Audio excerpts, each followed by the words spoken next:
Johnny Finch, you've done it again. Welcome back to Real Conversations with Johnny Finch. Today, I have attorney Mitch Jackson from California. That's right. 30 years in practice, California Lawyer of the Year multiple times, multi-million-dollar verdicts, multi-million-dollar settlements. He teaches young lawyers how to behave in court, how to try cases. His blueprint online for marketing is great. There's nothing you can't get from this man if you're a young lawyer. Also, as a man, he's been able to stay sane. He has a beautiful family, a wife and 2 kids. You got to know this guy. I'm going to put a lot of links under the actual video so you can find him for yourself. Reach out to him. He's a great guy. Check out Mitch Jackson. Let's get into this. Real Conversations with Johnny Finch. I promise you, nothing but the best.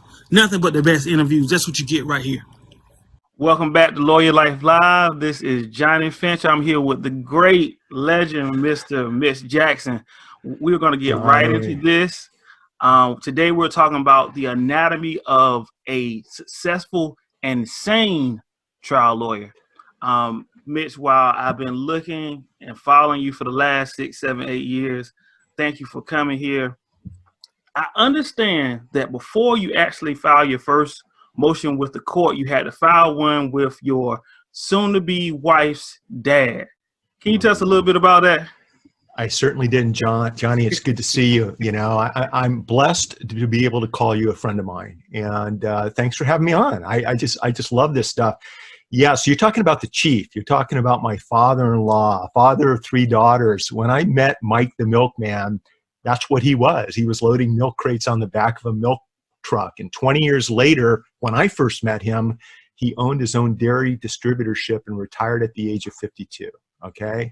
Didn't have a college education, blue collar kind of guy, but one of the smartest men I've ever met and a great role model. So we're pulling a ski boat in the Mojave Desert. I've been dating his daughter for a couple of years, and I thought this would be a good time to ask the chief for permission to marry his daughter, right? Because I was brought up that way. So when I popped the question to Mike, he pulls over in the middle of nowhere, turns off the key, looks at me and goes, "Mitch, do you know Mike the Milkman's 3 keys to success?" I'm like, "I don't, but I have a feeling I'm about ready to hear them," right? And I've carried these 3 steps, these 3 approaches to success through my entire legal career, Johnny. And I think it has been a deal breaker with balancing mental health and physical health with the practice of law. So I'm glad you asked me this question. So Mike goes, all right, number 1, the first key to success is put your health first.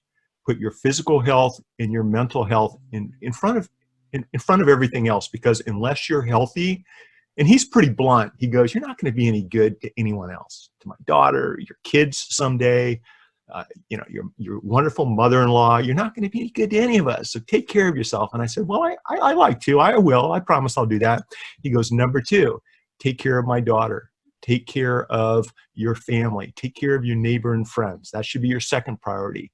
And priority number 3 is to take care of your business, your occupation, your practice, whatever you decide to do. And I hadn't, I was probably in my 2nd or 3rd year of law school, so I hadn't sat for the bar. I wasn't sure what was going to happen. I've never been accused of being the sharpest knife in the drawer, Johnny, so I wasn't even sure I was going to pass the California bar. But I was working my butt off, so I had a pretty good sense that it was going to work out. And so he said, as long as you keep those 3 things in the right order, your health, your family, and then your occupation, especially as a lawyer, that's going to help keep you balanced and safe and sane over the years. It's not easy to do. We've all pulled all-nighters getting ready for an appellate argument or getting ready for an opening statement, but that's been my default, Johnny. And I've always tried to take care of my health, my family, and then my legal career and keep it in that order. And it's really helped me over the years. I have a credenza at the far end of my office. Now I'm working from home right now. Everyone is. But at the office, there's a credenza with pictures, and they're all family photographs. And every time I get a phone call and I've got to make an important decision on taking a new case or flying out of town to take a deposition of an expert witness or something that's going to take up my time, I'll look over at that credenza, that shelf, and I'll look at the pictures of my family. And I'll have this mental process. if I say yes to this phone call, if I say yes to this new client, if I say yes to this speaking opportunity or business trip, how much time is that going to take me away from them? Right? And it reminds me, and I've got Mike the Milkman standing next to his milk truck. There's a picture out there on social media, right? Where he's standing next to his like 52 yellow Ford pickup truck next to his milk trucks. And it reminds me to make sure I keep these things in the right order. And I will tell you, as of today, it's probably one of the most important, valuable lessons I've ever learned, not only as a trial lawyer and as a businessman, but as a husband, as a father, and as a human being. So if you guys want to read Mike the Milkman delivers his 3 keys to success, jump over to streaming.lawyer, type Mike the Milkman in the search bar, and you'll find the blog post. And I'll be sure to link it down below. And by the way, if you ever make it out here to the West Coast and have time to stop by and say hi and let me take you out to dinner and have a good time, I'm going to introduce you to the chief. Okay. I got to meet the chief. All right. So now taking that into account, at that time, you say you were your second year of law school and you had been dating your soon to be wife for about 2 years at that point. Yeah, it might have been my 3rd year now that you mention it, because I think we met in my 3rd year of law school. So it's probably that 3rd year. Okay, around that 3rd year. Now, at that time, you are making decisions that are going to affect the rest of your life. Can you tell my audience something about the process that you took in selecting your soon-to-be wife and her selecting you as well? Because later on, she became your partner, correct? She's my partner, and we've been married for 32 years now. 32 years. Mm-hmm. And so when you go home and you go to the office, you have both people there. On good days and bad days, my man, on good days and bad days. And so it's been a balance, right? So think about this. I grew up on a guest ranch in Tucson, Arizona. My mom and dad had a ranch where people would come and stay and play cowboy and ride horses every day and hang out by the pool and tennis. It was a ranch resort type of thing. And so we grew up with my mom and dad, having a business together, and I watched how they interacted and how they communicated with the guests, which, by the way, is, I think, what's allowed me to have a small level of success in court. It was watching my mom and dad communicate with complete strangers each and every week. But Lisa grew up in a family-owned business too. Her mom and dad worked together every day in the office, and that's where I'm going with this. So when Lisa and I met and, we had our first date, we started talking about our families. We both came from families where the moms and dads worked together.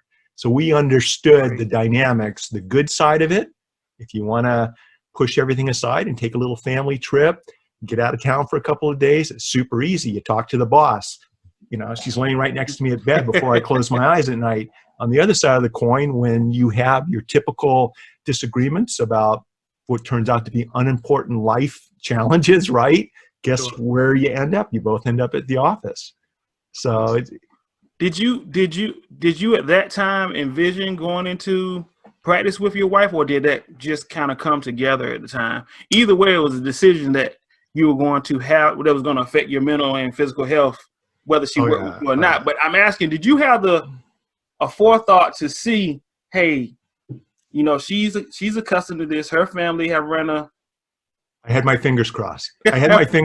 Because I immediately started practicing on my own. I was clerking for 8 or 9 different lawyers. All I didn't know when I started working with them, but they all became friends, right? We were all single, and we do the Newport Beach, Southern California stuff together. And when I passed the bar, one of the lawyers said, Mitch, I'll let you use my conference room. And we're in a big high rise in Santa Ana, California. And he said, you can use my office, my conference room. In exchange, give me 10, 20 hours of your time each week to work on stuff, and we'll just call it a wash, right? So I started off practicing on my own, but Johnnie, in the back of my head, I always thought I'd like to have Lisa as my partner. She won the moot court in law school competition. After my first date with her, I realized she was a great negotiator, a skilled orator, and would be an asset to any law firm that had her. Plus, I absolutely am in love with her, and I love hanging out with her. Even on bad days, we just, we're there for each other. But she actually took a job with a insurance defense firm for 3 or 4 years before she came into the law firm. So I'm not gonna judge. I'm not gonna judge her. I'm not gonna judge her. yeah, well, you roll out of law school and you get that paycheck, right? But she's with a good group of guys and gals, and to this day, the firm, we refer business back and forth, and a couple of the partners, one of the partners is now a local judge. But I remember when we were leaving for our honeymoon, which she won on the radio, on the Rick Dees radio show. We didn't have any money back in 1987, 1988. And I said, you know what, honey, I'm getting busier and busier at the office. When we come back, I either need to hire an associate, or I'd love to have you come in and be Wilson of Jackson and Wilson, or Wilson of Wilson and Jackson. It does not matter to me, right? And she kept her maiden name, and just for professional reasons. And at that time, she gave notice and took the high road and gave the other firm plenty of time. And so when we got back from our honeymoon, we started together in this little small office, and the rest is history. Man, no one's ever asked me that question before. I'm glad you brought that up. I've been delving into your whole life here, Mitch, for about 10 years now, 8 years now. The one thing that ultimately surprises me about this, and when we're talking about a sane and successful lawyer, is not only do you guys run a law firm, but you actually have a daughter who is now a lawyer. Crazy. Now, when we look at just what the facts are, when we look at high intensity, high stress, the depression that they talk about, that just comes inherently with being a lawyer. I don't think it's anything that, well, certainly there are things that you can lead to being that can weigh on your mental health, but there's a certain amount of pressure that has to come with our profession. I was reading something the other night where an ex-Marine compared the pressure of being at war with the practice of law and the trauma that comes with it. Now, what I can say is this: most lawyers say, if I were to ask, do you want your child to be a lawyer? They would say, absolutely not. Go to med school, go this. You have a daughter, and from what I know of you, I don't expect that you suggested to her either way what she should do, that chose to become a lawyer, not right from college, straight from college. Tell me about that. Yeah. No, I'm glad you brought that up, because look, I was the first person in my immediate family to go to college, much less be a lawyer. My folks had a successful guest ranch, but we didn't focus on education and college and everything else. So I kind of stumbled into that experience, and because of that, had a chance to go to law school. Because of that, met Lisa, and we've enjoyed the practice. Now, AJ, our daughter, is now a first-year associate at Shepherd Mullen, a huge global firm in Century City, downtown LA. And while she was growing up, I asked her, I said, AJ, why do you think you want to be a lawyer? If you look at her 5th grade yearbook picture, she says she wanted to go to USC or Stanford and someday become a lawyer. And I posted that picture along with her law firm, associate picture last year when she passed the bar. And she said, Dad, I want to become a lawyer because I want to help people like you and Mom. I mean, that was the lens that she was looking at what we were doing. And I will tell you, Johnnie, we do try to keep the lawyer business stress stuff at the office. And when we come home, it's not easy, but we try to, keep it personal, non-business conversation for a couple of different reasons, just to keep the stress level down, because we know it's all going to be there tomorrow when we go back into the office. But AJ just has always been great at arguing and negotiating, right? Yeah. As a little girl growing up. And I think she also, for her, watched her mom, watched Lisa as a professional woman who basically is very independent and basically doesn't take anything from anyone, right? Which is a good thing. And I think AJ looked up to her and decided that's what she wanted to do. There was zero pressure from us. I'm all about do what you want to do, what you believe in, make the world a better place. Our son's 20. He's in his 2nd year at USC. He's now taking his courses online. They're both home right now. Garrett, I don't know if he's going to go to law school, he's in the business school at USC right now. But he's got the same mature attitude with, I want to maximize every opportunity I have. And Johnnie, the message I want to share with your audience is, that was not me growing up. Okay, I ran hard and fast and focused on, I'd rather be doing sports or racing motocross or back in the day hang gliding or going down to Mexico with my dad scuba diving than I would cracking a book. I don't remember reading a single book in high school. It was a different era back then. But I will tell you that as I managed to turn a 4-year degree into a 5-year experience at the University of Arizona, and I rest my case, I wouldn't switch that for the world, because I had a great time in college, switched majors, so we added an additional year, and get out of college, and then spent 2 years up in Lake Tahoe helping open up Caesar's Tahoe. I've got the window open because it's hot, just so you know. So I apologize for that. Normally I'll close the window, but it's too hot. I've got to leave it open. We're in Southern California, guys. So I move up to Lake Tahoe, help open up Caesar's Tahoe. I'm in their front desk, management, hotel side of things for 2 years. And I realized this isn't what I want to do for the rest of my life. Dude, I was working like 18-hour days and the pay wasn't that good. It was great skiing. I got in 2 50-day ski seasons at Heavenly Valley, and then in the summer we'd sailboard, also known as windsurfing, every day down at the marina in South Lake.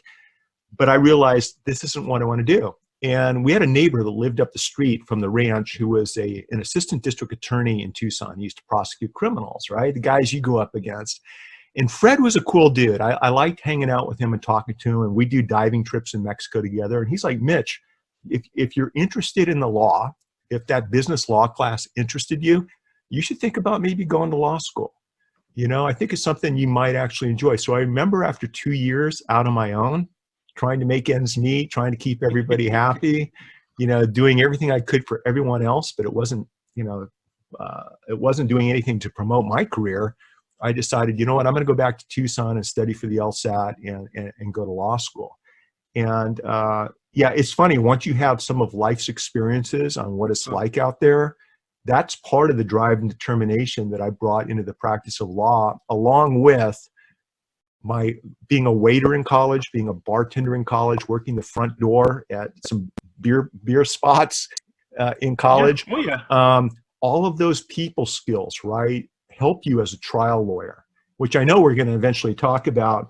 And I'll just tell your audience that, look, some of us are more predisposed to having addictive, qualities. Some of us, it's easier for us to make good decisions as opposed to the bad decisions. I'll tell you, when I was clerking, my first day as a law clerk, never being around lawyers before, at lunch, the guys are like, let's go next door to Fridays and grab a bite to eat. I'm like, all right, let's go. So I feel like I'm hanging out with these lawyers. I'm the young guy. I was also their ringer on their softball team, just so you know. That's how I got the clerk job. It is. So we go over to Fridays and we sit down at the bar, and these guys have brass nameplates on the back of their chairs at Fridays. Like, they're pretty well-known regulars. And I remember coming home and calling Lisa. We didn't have the internet back then, and telling her, you're not going to believe this lunch I had today. We got down there about noon. I think we closed the place at 8 o'clock at night. This is crazy. How do these guys burn the candle at both ends every day like this, right? So immediately I realized I shouldn't have told her that, because she's like, I don't want you hanging out with these guys anymore. But it did open my eyes to, if you practice law and you try, to stay out all night with the owls and then get up and soar with the eagles, you can't do it. It's impossible, right? No and way. So for me, I just realized, try to balance balance what I'm doing with family in mind, with good health in mind, and that has helped me avoid making bad decisions. But it's also allowed me to show up in court, just like you and I did in high school in athletics, right? It allows you to show up and step onto the field and bring your A game. And a lot of lawyers almost, it seems to me like they make decisions that sabotages their chances of success. Sure. Well, they don't have Mike's keys, number one. They don't have Mike the Milkman. Yeah. They don't have Mike's keys. I know and I've spoke about it several times. Before the practice of law and before I went to law school, never had any issues with stress or anxiety at all. I went to school and I had a job. I was working with the juveniles, and that was a good experience. But what I did was counsel with them, and there were no hard deadlines that, like we said, inherently Mm-hmm. come with practicing law, or even taking people's problems and put them on your back. And I got into a situation where I worked myself up so much that I didn't realize that I was dealing with extreme stress and Really? anxiety. And what I ended up doing was going to see a counselor, and I spoke with the counselor, and Good. me talking to him, I didn't realize what was going on. The reason why I knew something was strange was because I realized when I would go back and look at my work product, maybe from a week and a half ago, it didn't make any sense to me. And so when I spoke with the counselor, I was just telling him all the things that was going on. And what he shared with me was, there are things that happen when your body just locks up and you can't be productive. He was like, if it's me, what will happen is when I'll get up in the morning time, then I just won't be able to move. I'll just be stiff. And I was like, oh, okay. But he said, what it sounds like is going on with you is you go into a tunnel vision or a tunnel mode or cruise control where you're doing everything like you've always done it, but you're not present in the moment. And so that's why you feel yourself missing so many things. And so from there, because I've always felt like I was pretty self-aware. I watch sports a lot, and just watching athletes talking about knowing what their attributes were. So I knew for a criminal defense attorney, I could go to work and do good work because it's in the time, in the moment, and I've done it over and over again. But to go back to the office, when I step away from that, I saw myself making a whole lot of mistakes. And so he taught me what my mental health triggers were. And so my mental health triggers to my audience, meaning that I know that I'm at this particular point in time, have a lot of anxiety going on, is if I set my alarm for 5:45, but I'm constantly waking up at 7:15. Now, the first day that I do it, I may wake up and I say, oh man, I missed it. I was tired. But if I'm not embracing my day in the morning time, that's how I know that I have a little bit more stress going on. If I am getting texts from buddies maybe 2 or 3 times a week, because as lawyers, we get that a lot.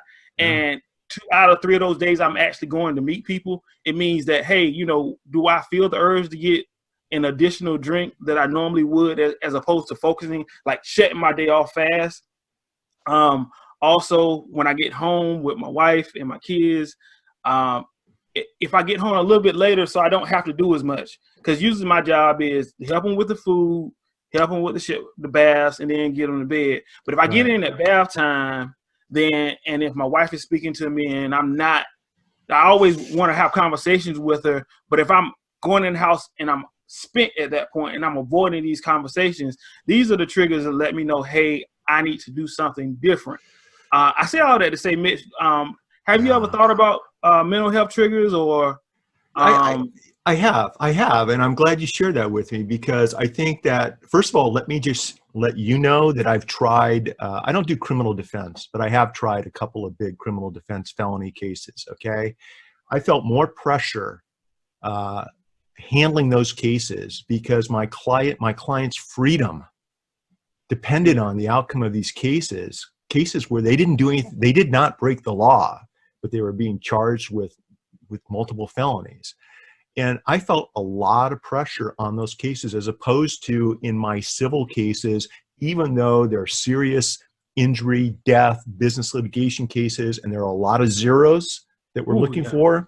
When it's all said and done, it's just zeros. I do my best, put on the best case that I can. There's no sense in me worrying about what the outcome's going to be. Nothing good's going to happen from that.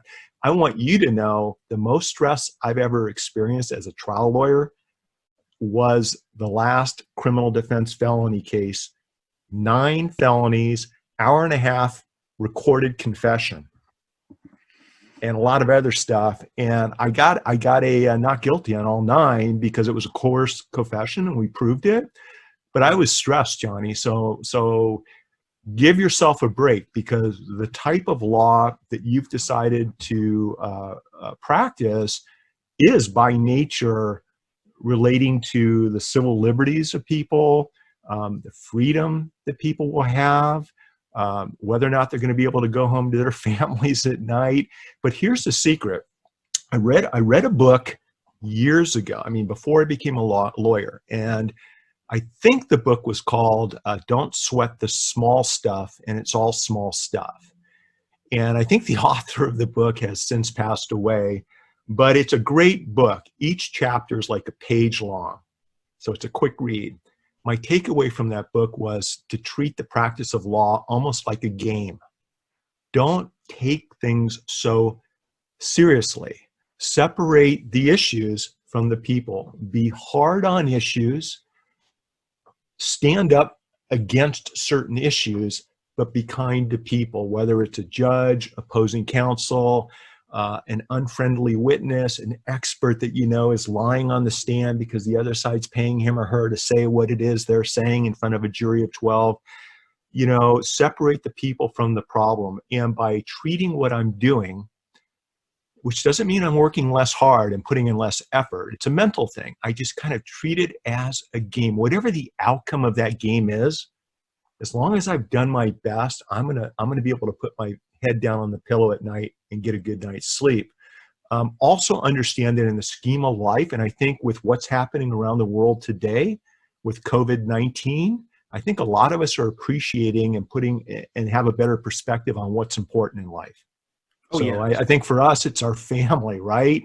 And so by understanding that and having that mindset, it allows me, and it has allowed me over 34 years, right? So I can actually look back and say, for 34 years, no big challenges when it comes to getting too stressed, getting, mentally unstable, having to, whatever. I get all that, but it's because of this type of philosophy. And then the other thing is everything's going to be there tomorrow morning. Okay, and what I've noticed, and there's the story about the dad coming home at night, and every night before he walks into the house, it's the worry tree. He hangs his worries up on the outside, on the big tree outside the front door. And he walks into the home and he's smiling and he interacts with his family and has dinner, hugs his wife. They play, a game together, watch TV. The next morning when he gets up and walks outside and reaches up to grab the worries out of the tree again to take them back to work with him, guess what? There aren't as many worries because a lot of them are self-imposed. So I think balancing those things together as a lawyer, regardless of the type of practice you have, it does allow you to have an enjoyable career. Not put too much stress on yourself, learn how to compartmentalize. I think guys are better at compartmentalizing, and I don't mean that, in a gender or sexist way, but Sure. But the reality is most of my friends are lawyers. And when I look around, we have the ability, I think a good trial lawyer, okay, male or female, you want to be able to compartmentalize, let the issue stay at the courthouse, come home, work out for an hour, go for a run, have a glass of wine, have a nice dinner, whatever it is, take a deep breath and just understand you can hit the ground running in the morning. If you like playing basketball, if you like hitting tennis balls, if you like flying hang gliders off of tall mountains, right?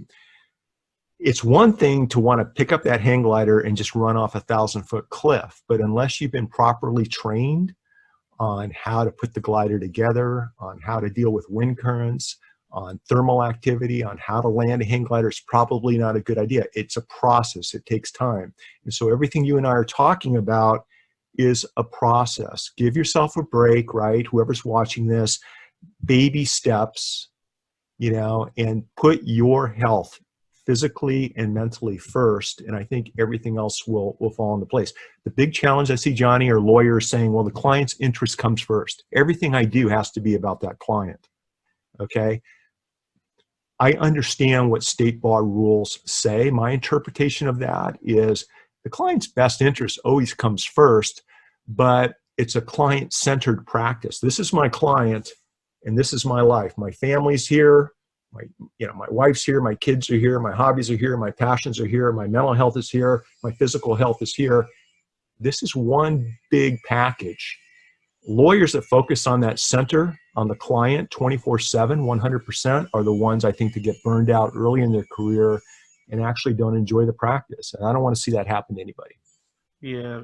I'm glad that you shared that with us, number one, because I mean, it's too much of it going on. It's definitely too much of it going on. So we're working with Big Mike's framework. We got the your mental, physical health, and then we trickle down into the family aspect. And number three, there's the business aspect. Now, when it comes to business and law, for all you guys that are going to go on to be when solo firms will be a member of a firm, there's the business aspect, and then there's the legal aspect. Now, Mitch has, as of about 8 years ago, has the most comprehensive trial school already on YouTube that I'm going to link you guys to. So a lot of the things that we're talking to as to the communication tips, I'm going to link you to those. But as to the business aspect, Mr. Mitch is also a guru when it comes to legal marketing. And he has wrote a book about it, which I read front and back. The question that I want to ask you is, how do you define brand? Check it out. Check it out. That beauty. But here's the reason I can hold this up, okay? 46 experts from around the world contributed chapters to my book, all right? It's their chapters. It's their content. But didn't mean to interrupt you. Go ahead. No, the first chapter was the best, though. You know who wrote that? Mr. Jackson. How do you define brand? Ooh, brand. I think it's different for everyone, but I like as a lawyer to have a personal brand. I think it's what people feel, think about you, about the value you bring to the table, especially when you're not in the room. It's like a reputation. And I think as a trial lawyer, if you have a brand of being that guy or gal who people can trust, your handshake is your bond. They may not always agree with you, but they'll respect your opinion because you're tough on issues and kind to people. I think that's the brand of a good trial lawyer, at least the ones I've seen over the years. And you can take that brand and use it in your courtroom, and you can take that brand and use it to build your business. Now, let me ask you this, because I was watching and I know that you're all about business. ESPN and the NBA, I think, have thrown a fast one at us. So there's no live sports going on right now. Right. But there's a gentleman by the name of Michael Jeffrey Jordan who has come out with a documentary called The Last Dance. And while I'm not seeing the live sports, when I'm going on to social media, Twitter, I'm seeing everybody talk about the brand that is of Michael Jordan. Now, how could one lawyer go about to amass a similar brand to that of Michael Jordan? Because he retired, 20 years ago? They've had this documentary forever, right? But then they drop it during quarantine and everybody's talking about it. How does one become the Michael Jordan brand of lawyering? Here's where I start off. What I would start off is think about practicing law and being a trial lawyer in a way that's different from everyone else in town. Jerry Spence, with me growing up in my profession, is one of the most amazing trial lawyers I've ever watched in action. He's got the Trial Lawyers College, which is what I'm showing you right now on the screen. Check it out. Check out their courses, their books, their resources. Go to the Trial Lawyer College. Learn how to speak and try your cases from the heart. Be yourself. Give yourself permission to be yourself, number one. Okay, Michael Jordan was a unique individual. He was himself. I mean, if you watch how he carried himself, how much harder he practiced than everyone else, the interviews that he gave, as far as I know, he was being himself. He wasn't trying to be like somebody else, right? And I think when it comes to being a good trial lawyer, the same thing applies. If you try to be like someone else, it's not going to work for you. Juries, judges, opposing counsel, your clients, they're going to figure it out. And one of the things, and I'm going to date myself, obviously, but Jerry Spence had, you remember VHS tapes? Remember the box of VHS tape? All right. So probably a year after I started practicing. I tried my first case like 6 months after opening up the practice, right? And it went well and everything, but I'm like, okay, I need to work on this. This does not feel as comfortable as me doing a down and out or a quick slant as a wide receiver in high school. This was a little bit more complicated. And so I bought the VHS tapes, and I'm like, everything Jerry Spence is saying on these tapes, and the tapes I'm talking about, you guys, they're probably available online, and you can check out Jerry Spence's YouTube channel. He's probably in his late 80s, early 90s now, right? But I bought his series of tapes on voir dire, how to pick a jury, and I bought another series of tapes on how to give an opening statement. And long story short, what Jerry was talking about was being yourself, telling stories. Now, this is back in the 80s, but using storytelling in the courtroom, which is now everyone's using that term, not having to be perfect, but you must be yourself. And everything we do in the courtroom is focused around persuasion, even when you're not supposed to be persuading on an opening statement or while you're picking a jury. You're in there to persuade your jury and to empower them and give them permission so that they can give themselves permission to make the decision that you're going to be asking them to make at the end of the case. And so watching Jerry's VHS videos back in the day, it kind of embraced what my mindset was anyway back then. In other words, okay, somebody who has had some of the biggest cases in the country, okay, whether it's a criminal defense attorney, whether it's a big civil case. I don't think he's ever lost a criminal defense case, if I'm not mistaken. I think that's his reputation. It gave me permission. Okay, Mitch, the way you're thinking, it's totally okay to be that way as a lawyer, right? So that's why I'm focusing on this. This was a game changer for me. And Johnnie, then what I came across was this book. And that's Jerry Spence, you guys. And he wrote the book. He's written, a dozen books, but this one, How to Argue and Win Every Time. And he talks about, like I said, speaking from the heart, storytelling, and not being that robotic lawyer in the courtroom. You want to be a leader in the courtroom. And when I say leader, it doesn't mean you need to be like, Johnnie, who's your favorite football, basketball, or Major League Baseball coach? Is there anybody in particular that you think is a great coach? Or Coach K. Coach K. Coach K. All right. So, wow. Imagine Coach K sitting at counsel table with you, and he's opposing counsel, right? He's the prosecutor, and you're defending somebody that didn't do what they're being charged with, and it's you against Coach K. And Johnny's talking about the head coach for Duke basketball. That's intimidating. Yeah. That's intimidating because he comes across pretty well, whether he's coaching college athletes or he's coaching basically an NBA All-Star Olympic basketball team, right? Oh, yeah. And so that can be intimidating. But here's the thing. If you try to be Coach K during your presentation of the case, it's not gonna be a good ending for you, right? Because you're not Coach K. You're Johnnie Finch. And you come into the courtroom with different life experiences, with different qualities that Coach K would never have. There are things that you do that he couldn't do on his best day, right? He hasn't lived your life. He doesn't know how you're going to present an issue. And this book that I'm sharing with you shows you, along with the Trial Lawyer College advocacy blogs and videos, and hopefully you can go there for a week and you actually stay at the college and hang out with everybody and get up in the morning and feed the chickens, and it's like this whole thing.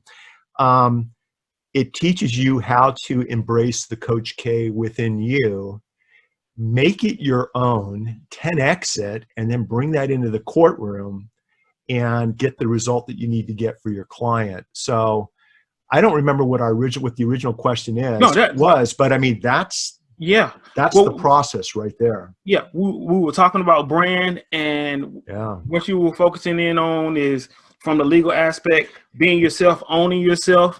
When it comes to but learning from others, Johnnie. So like, I didn't know how to do that. And maybe you did coming out of high school and college and law school. Maybe you had all the answers. Like, I know exactly the way I want to be in as a lawyer and in court. I didn't grow up with a bunch of lawyers, and I'm that guy, you guys, where I would go down as a law clerk, and we used to have to file documents physically. I'd drive down, like we had like a 5 o'clock clerk office closes, and of course the lawyers I'm working for give me the file at 4:30. This needs to be done, right? That was the way things were done back in the day. But when I did get down there early, I could watch other lawyers trying cases, and I remember sitting there and thinking to myself, "Wow, how am I ever going to do this? These guys and gals are really, really good." And I'm the guy in trial advocacy course in law school where I'm in the back of the courtroom. And at night, it was a night trial advocacy course taught by a judge at the local courthouse. So we're in his courtroom. I'm in the back row of the courtroom reading the sports page like this. I'm like, it's like 8 o'clock at night. I'm reading the sports page. Sitting next to me was my roommate, who's now, he and his wife are both judges here in Southern California. All of a sudden, my buddy, he goes, "Incoming!"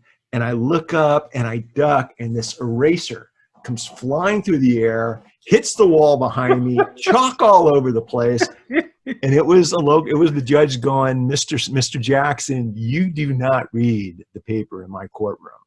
Right? Oh, I'm like, oh, this is not what I'm cut out for. But looking back, what I realized is the lawyers that I was looking at back then as being exceptionally good in court, looking back, they were the lawyers that were themselves. They were just being them, right? And the lawyers who I thought were really good back in the day, but they weren't getting consistent results. They weren't happy with the conservative jurors that we had in Orange County. It's because they weren't preparing for their cases. They weren't going about it the right way. So it's a process, right? It's a process. And I guess what I'm trying to say is learn through resources provided by other lawyers that have been there and done that. You don't have to reinvent the wheel. If you're able to walk away from this video and give yourself permission to be yourself and speak from the heart and outwork and over prepare, okay, out hustle the competition. That's part of the formula right there. Mm-hmm. That's it. You've just set yourself up for long-term consistent success, right? Yeah. Yes, sir. But so I tapped into other resources to learn how to do all this stuff. Yes, sir. And then I tried a lot of cases. And that's why we're here today, trying those cases. Is big. Mitch, I have a multiple choice. I have a surprise multiple choice for you. Okay? Bring it on.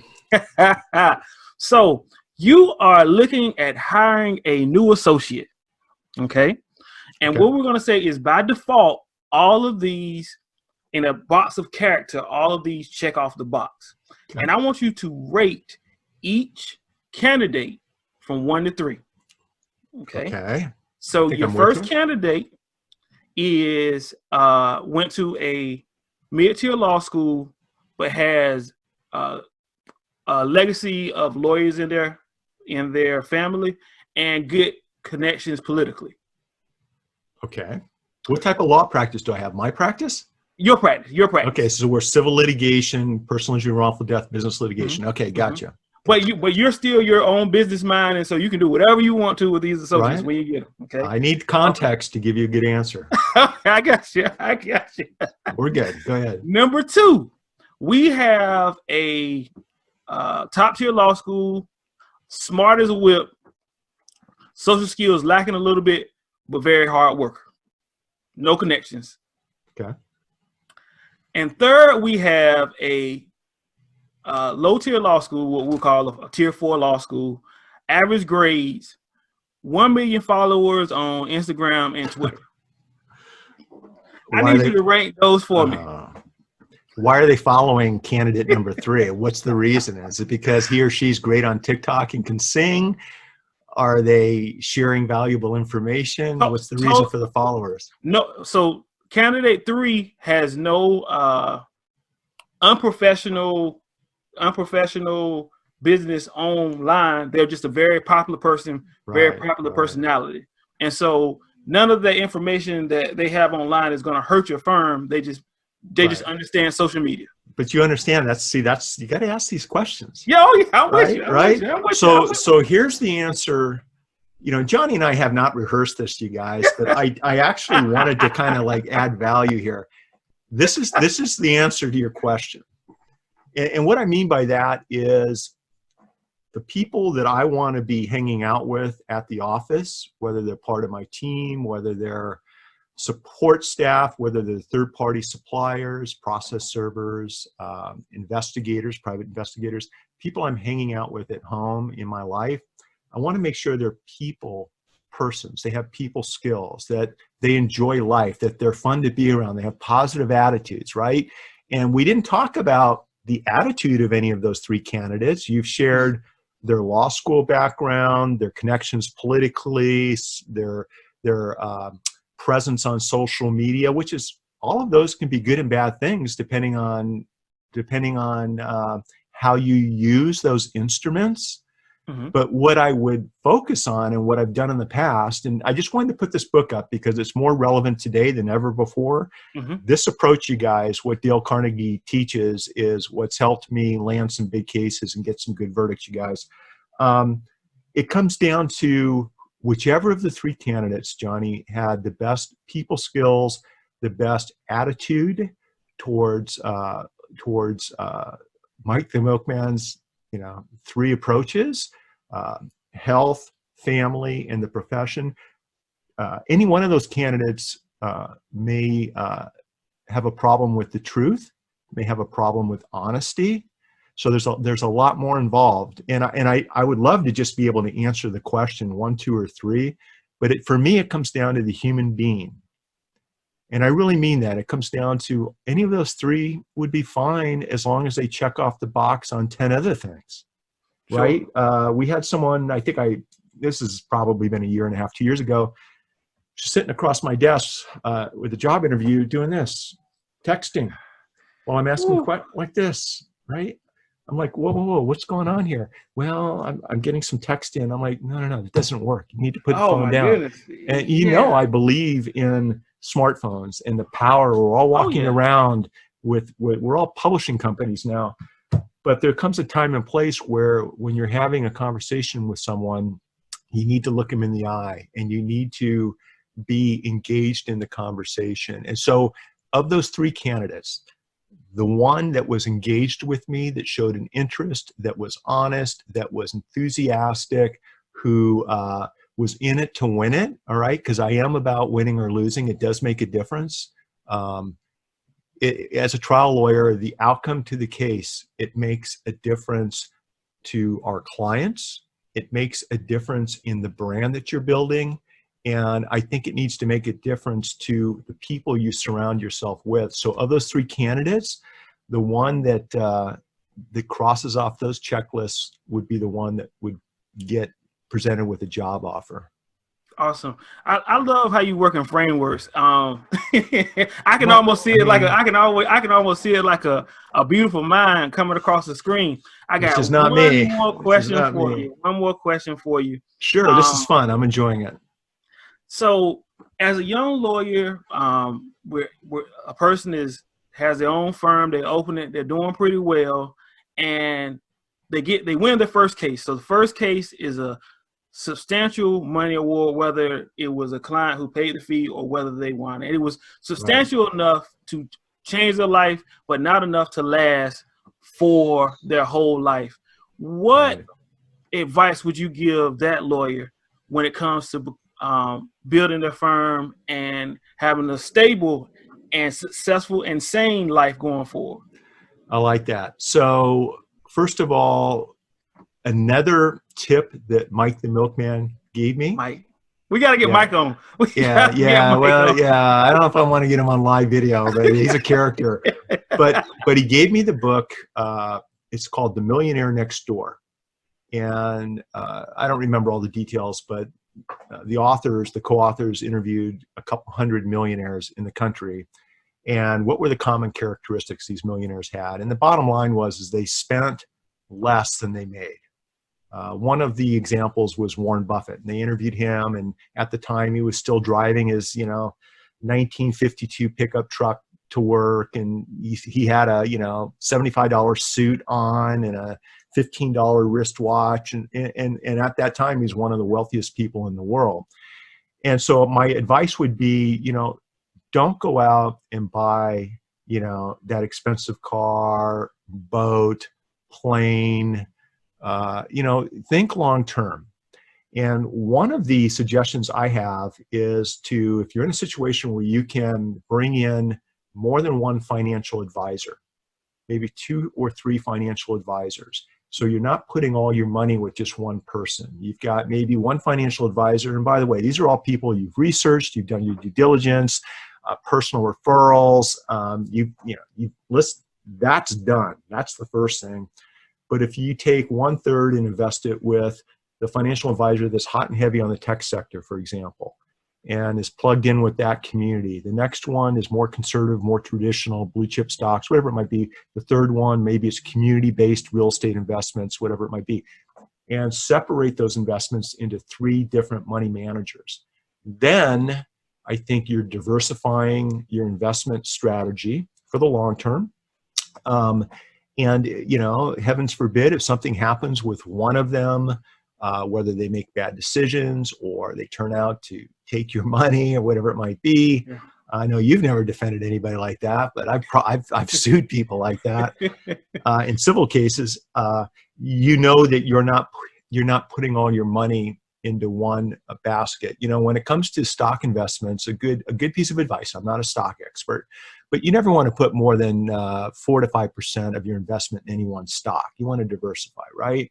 And if you do put more than 4 to 5% of your money in any one stock, that's great if the stock hits and takes off. But you also have to understand that if it goes down, then it's not going to be a pretty ending. And the other thing I would do, and a friend of mine sent this to me, is if you're able to plan ahead before you settle a case or before that verdict is paid, think about different types of settlement structures to take advantage of all the tax benefits of deferred income, to take advantage of setting up different entities that you can fund with the settlement or with the verdict. Here's a book, When Expecting a Settlement. This is a California settlement company, Tracy Cass. And so this is probably just California law, but I think if you get this book and read it, it'll give you some ideas about, look, there's a case coming down. It's going to be a big settlement. What are some things I can do to defer income, to minimize taxes, to maximize the safety of the funds that are coming in? It's planning ahead, Johnnie. So those are some of the things I would suggest that trial lawyers do. What I've watched some trial lawyers do, I may have been one of these if I hadn't married Lisa, just so you know, is I've watched. That was a decision you made. That was a decision you made to make your life better, marrying Lisa. Oh, absolutely, without doubt. But I see my buddies over the years rolling out and buying expensive cars or planes or office buildings or resort vacation homes. And then and as a trial lawyer, usually it's like this, you guys. Okay, it's ups and downs when it comes to the cases that are coming in the office, when it comes to income streams, because most of us are handling cases on a contingency basis. Then when you have those dry years, those points in time where not a whole lot's happening, if you've overextended yourself, then it becomes a big deal, and that big deal can lead to stress. And it can lead to bad business decisions. It can lead to you saying yes to potential cases that you'd normally say no to. And there are consequences to putting yourself in that situation. And I think the easiest way to stay away from that situation is to be very, very conservative when it comes to how you spend your money and where you spend your money. Now, what I'll say, Johnnie, and this is important because I think there's never been a better time for any of us to start a practice. Right? I mean, other than the pandemic right now, I'm talking about just in this era, right? With technology and cloud-based solutions, what we used to spend, and I'm not exaggerating, $5,000 to $10,000 a month back in the day, business expenses with the law firm, whether it was website, law library, legal research, support staff, the money we used to spend advertising each and every month, you can now do for a couple $100. Oh, right? man. Online, right? With technology, maybe less than $1,000 a month. It's not a matter of not having the funds to start your business. That's not what's going to make you successful or not. In fact, the people that put themselves in a situation where they spent more than they should have were the ones that had some real challenges after a couple of years when reality set in. Right now, you can start your own law firm. You can become a great trial lawyer using cloud-based services, whether it's case management, whether it's social media for marketing and branding, whether it's online research services where we used to spend thousands of dollars a month, and now we're spending less than $100 a month for case text, for example. Yeah. It's just amazing to me. So that's my advice, is to plan ahead and have a good CPA in your corner to help guide you on the decisions that you're about to make, right? And it's never too early to start. So for those of you watching this and something's already happened, okay, it's happened. I mean, I'll tell you right now, I failed more times than I've succeeded. And I know you guys have heard that, but it's true, right? And so you learn. The key is learn from your mistakes. And Johnnie, with my kids who we've talked about, one of the things, if you were to ever talk to them, when something goes wrong, when they failed at something growing up, what Dad would do is I'd ask them, okay, what did we just learn about the situation? What good can we take away from this experience? Now, it's easier for me to say that because I'm not the one that just dropped the football or didn't do as well as somebody wanted to do on an exam, right? But the point is, what can we learn from this experience? And most of the time, when we do fail at something, either we didn't prepare properly, we underestimated opposing counsel or a competition, we shouldn't have taken on the project in the first place. Maybe we shouldn't have taken that person on as a client or that type of case. It's a decision-making process. And so if we learn through our failures or unexpected results, that's probably a better term because it's less pressure. Yeah. And position ourselves so that the next time we have to make a decision on the same type of proposition or opportunity, we're going to make a better decision. And life isn't a sprint. It's not a marathon. Life's more like working out or a good diet. There's no finish line. And I think as long as you keep moving forward, and especially in today's world, and you've heard me talk about this, being proactive right now, being proactive, taking advantage right now of the opportunity that you have. Right now in California, all the courts are closed. All the mediation and arbitration services are closed. We're not meeting one-on-one with clients. And I'm doing that for health and safety reasons. We're doing everything online, right? This is a decision I've made. It's probably cost me a couple of cases, but in the long run, it's helped me protect my health, my family's health, and my in-laws' health. And it's the decisions that we make right now when times are tough and things slow down. These are opportunities. And if you're proactive and you keep moving forward and you keep pushing the ball down the field, this is where you can start to make things happen. This is where you can start to build your brand. And let me share a book with you real quick. And once again, you guys, I did not grow up reading a lot of books, but I understand now the power of books over the last 34 years. And one of the best books I've ever read, and Johnny's heard me talk about this, is Bob Berg in his book, Adversaries and Allies. If you guys recognize Bob's name, it's because he's the co-author of the Go-Giver series of books. Adversaries and Allies is a people skills book. It teaches you how to understand where other people are coming from. What's their belief system? Why is that potential juror answering your question the way she's answering your question? Why is the judge acting the way she's acting? Why is opposing counsel doing or saying what he's saying? And I think this book right here, when I mentor young trial lawyers, I'm at the point where I will not spend any time with them until they've read this book and they understand the principles of influence, which is what Bob writes about. And by the way, Johnnie, I don't know if you've read the book. I have a feeling you probably have. That was the first thing you told me when we first met. You said, "Hey, read this book and then come back and talk to me." That was 8 years ago. All right, right, Yeah, I definitely and read the book. It's on my and he phone right tells a now. story, and he tells stories that he learned from his dad and life experiences. And the point is to put all this information together and understand that things are going to change every single day. You're going to get unexpected results. Um, I've tried about 70 jury trials, which is a lot in California. Mm-hmm. Okay, and I've won about 67 of those. Oh man. Yeah, I think I've lost 3 of them. I think that's the Whew. number. I'm not sure. Don't hold me to Whew. that. One of the cases I lost, Johnny. Yeah, so one of the cases I lost. Well, here's the thing. I only take good cases. Okay. Mm-hmm. And so if I only take good cases and I prepare them right and I'm ready for trial, it's kind of hard to lose those cases. It's not like being a criminal defense attorney. Yeah. So I pick and choose my cases. But here's the thing. One of my losses I learned more from than any of those wins.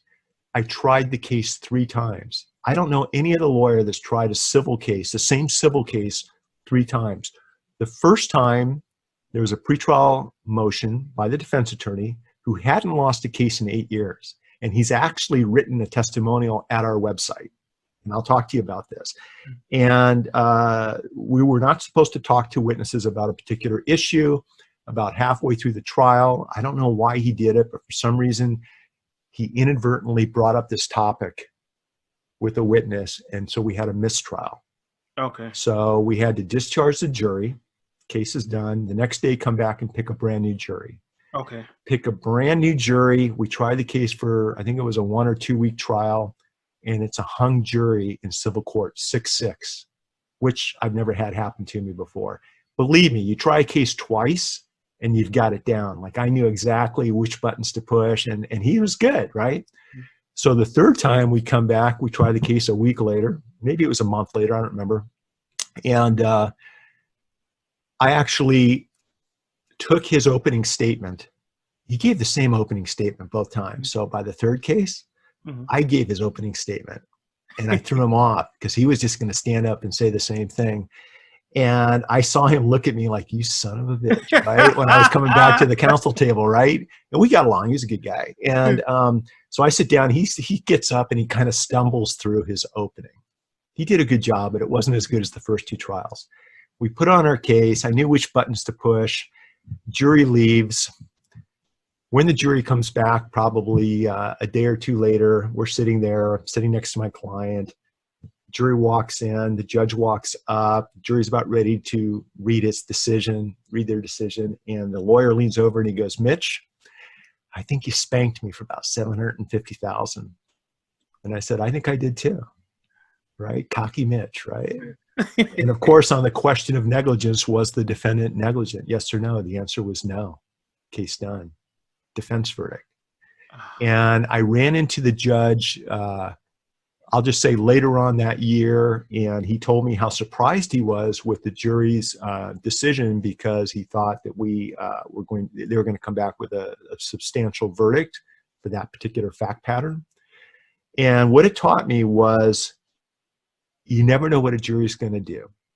Okay. And even when you try the same case 3 times and opposing counsel thinks you kicked their ass, Mm-hmm. you never know what a jury is going to do. Yeah. I have since reached out. I think it was a few months later, I reached out to that attorney and said, would you mind, I'm looking for attorney testimonials and recommendations for our website. Would you mind sharing a recommendation at our website if you think you would? He's like, Mitch, I would be honored. So I got this attorney to actually share a recommendation at our website. And so I think it comes down to separating the issues, right? The people from the issues. I was always nice to him. If we disagreed, it wasn't personal, it was professional. Mm-hmm. And my takeaway from that, Johnny, was, look, if you're going to be a trial lawyer, you're going to win some and you're going to lose some. But as long as you go in and you do your best and you out hustle and outwork the competition, you don't bullshit your jury, be yourself, share facts, establish yourself during jury selection as the leader, as the person people can trust in the courtroom. Okay? I think if you do that, you're going to have a long, enjoyable, rewarding career as a trial lawyer. If you don't do that, if you don't follow Mike the Milkman's 3 keys to success. I think you're in for a long and bumpy ride, and maybe you should think about doing something else with your life. The Mitch Jackson way. I tell you, to sit here and listen, I almost forget that I have to talk it sometimes because it's just pouring into my Sorry heart. about Everything that. that you're Sorry saying, about that. yeah, it's just awesome. Mitch, I appreciate you for coming, Absolutely. and I hope that everybody knows the reason why I asked you to come is because over 30 years you've been able to stay stable. When I watch you online, you're always on the up and ups, and whether it's nighttime, daytime, I'm 3 hours ahead of you, but then I'm up at 6 o'clock. That means that you may be up at 3 o'clock, but you're always on your game, always on 100. This is the type of career that you want to have and you want to mimic. And he's giving you the blueprint all over social media. Just type in his name, Mitch Jackson. He talks about everything. I tried to take him to a different place today, but I saw he was right there ready for me. I appreciate you coming, and I hope that I know that it's going to add a lot of value to my audience here in Northeast North Carolina and across YouTube. Johnny, thanks for having me on. Listen, anybody that's watching, you guys can reach out to me anytime with questions. I love this stuff. I'm at the point where if there's anything I can do to help anybody, just reach out with any trial strategy or advocacy questions. Just reach out. I just love this stuff. And Johnny, I hope you know I'm always here for you, buddy. Thank you very much. Thank you. Take care. Lawyer Life signing off.